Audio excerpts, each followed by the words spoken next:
Dalam seri video ini, saya ingin mengajak Anda menata fokus bisnis yang selama ini Anda geluti.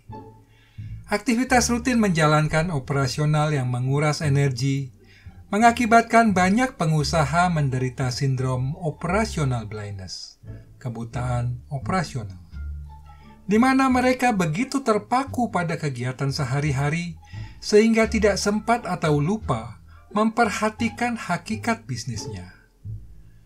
Hal ini membahayakan kelangsungan bisnis apabila Anda tidak mampu melihat, sementara orang lain atau pesaing melihat jelas celah kelemahan Anda.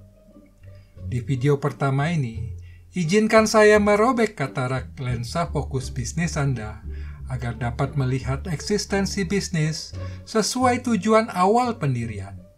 Saya mengajak Anda kembali ke kita. Senang bertemu Anda di channel Helm One.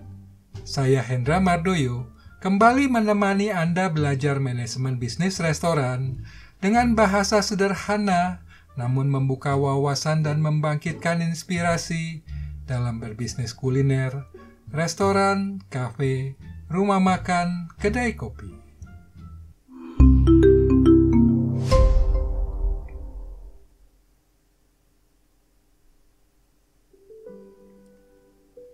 Kapan Anda terakhir melakukan spuring roda mobil Anda? Masih ingat? Ada kaidah tertentu yang mesti diikuti. Apabila mengabaikannya, maka membuat keausan kontur ban yang merugikan dan membahayakan keselamatan.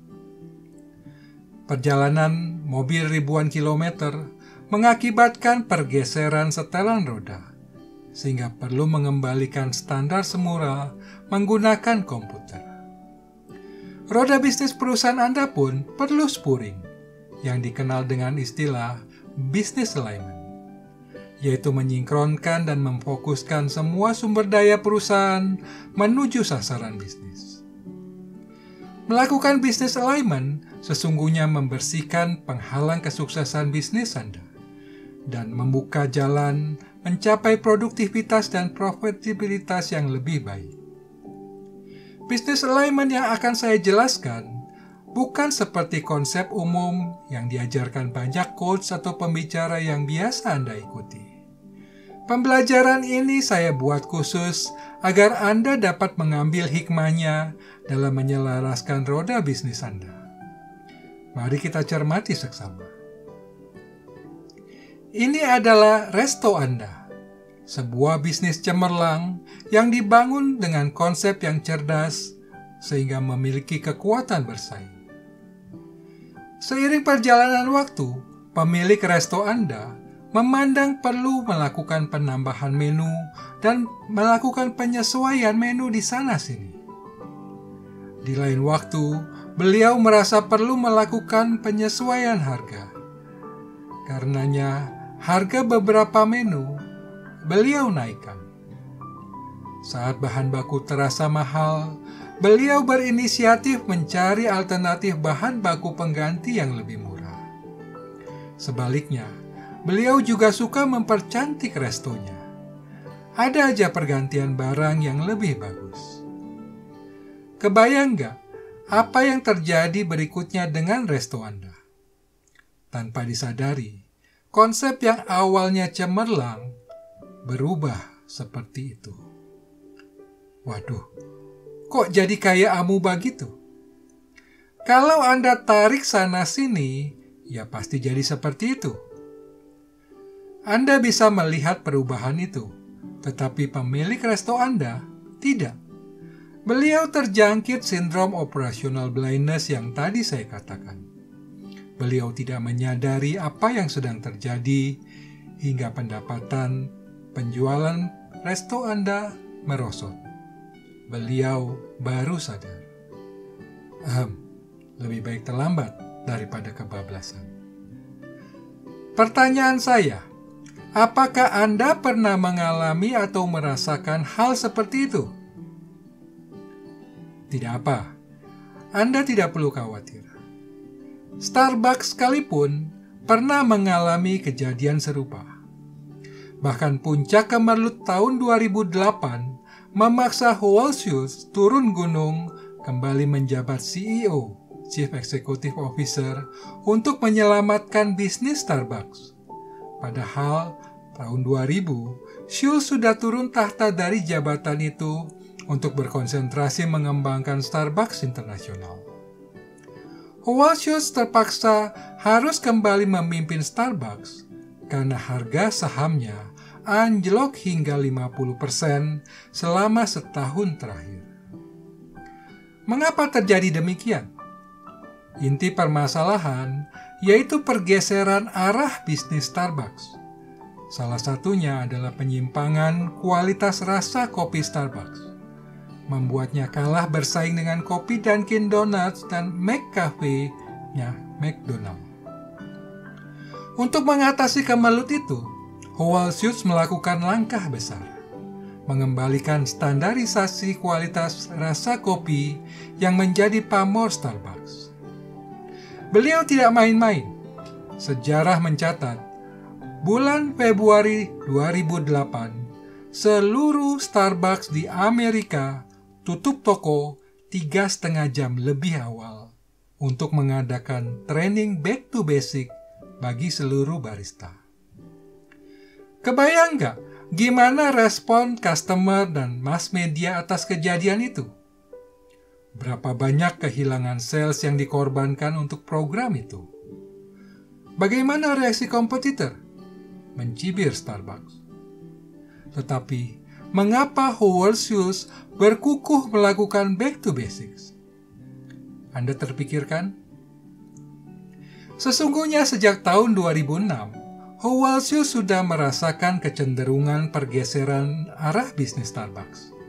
Dengan melambatnya pertumbuhan sales tahunan akibat kehilangan loyalitas kunjungan pelanggan. Tahun 2007, resesi ekonomi yang menerpa Amerika memperparah kondisi itu. Saya akan cerita dilema kemelut Starbucks di video ini, agar kita dapat mengambil hikmah dari kesakitan mereka.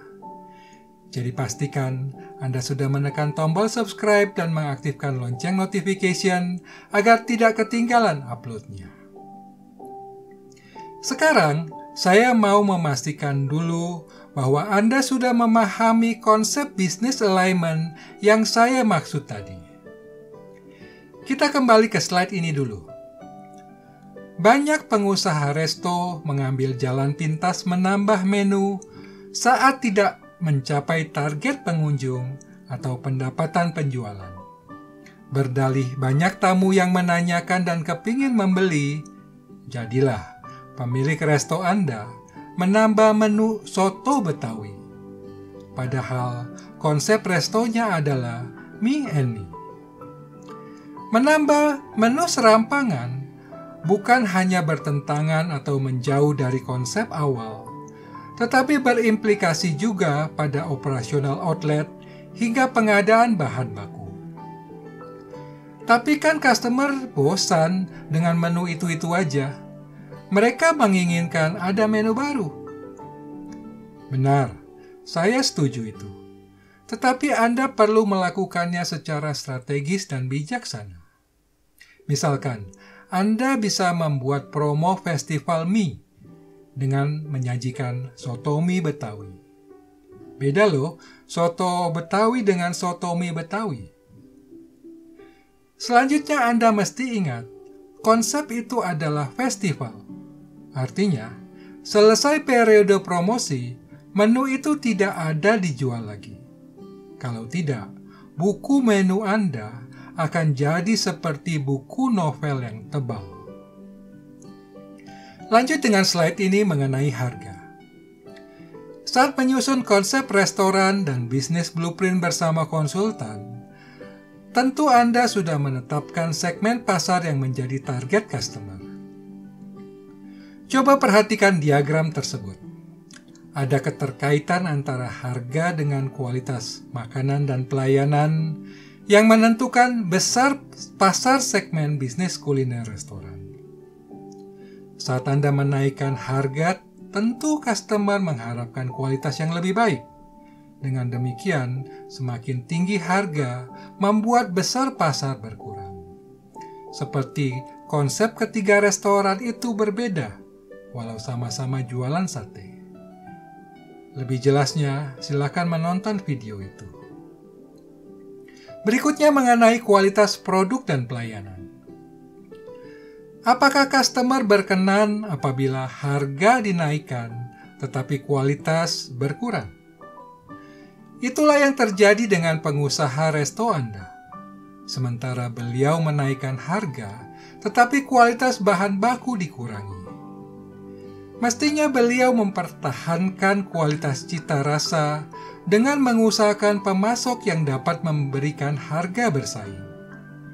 Hanya apabila segala upaya sudah maksimal tetapi tidak memungkinkan, maka pilihan kenaikan harga baru terpaksa dilakukan dengan harapan pelanggan memaklumi karena Anda mempertahankan kualitas cita rasa. Slide terakhir berkaitan dengan standarisasi operasional. Tanpa disadari, seringnya karyawan berhenti bekerja mengakibatkan konsistensi operasional terkait produksi di kitchen maupun pelayanan di garis depan. Sebab itu, diperlukan penilaian serta kalibrasi operasional outlet agar tetap sesuai standar dan jangan sampai terjadi penyimpangan, seperti kasus ban mobil Anda ataupun Kamalu Starbucks tadi. Itulah keempat aspek pergeseran arah bisnis yang mungkin terjadi. Untuk itu, jangan pernah sembrono memotong kompas. Karena tanpa disadari, ada garis konsep yang mungkin Anda tabrak yang dapat berpengaruh terhadap kelangsungan bisnis Anda. Itu baru sebatas konsep umum saja. Belum lagi konsep spesifik sesuai bisnis blueprint Anda. Sampai di sini, dapatkah Anda memahami mengapa Anda perlu tetap waspada, mencermati bisnis alignment, dan melakukan evaluasi back to basic? Saya akan mendampingi Anda melakukan bisnis alignment dengan 3 video ini. Bagaimana mengelola food cost secara bijak, menyederhanakan menu, serta menstandarkan kalibrasi operasional outlet. Jadi pastikan Anda sudah menekan tombol subscribe dan mengaktifkan lonceng notification agar tidak ketinggalan uploadnya. Sampai bertemu di video tersebut. Kami juga memiliki video menarik lain seperti yang ini. Silakan tonton video Helm Work untuk menambah wawasan dan membangkitkan inspirasi Anda dalam mengelola bisnis restoran dan kafe.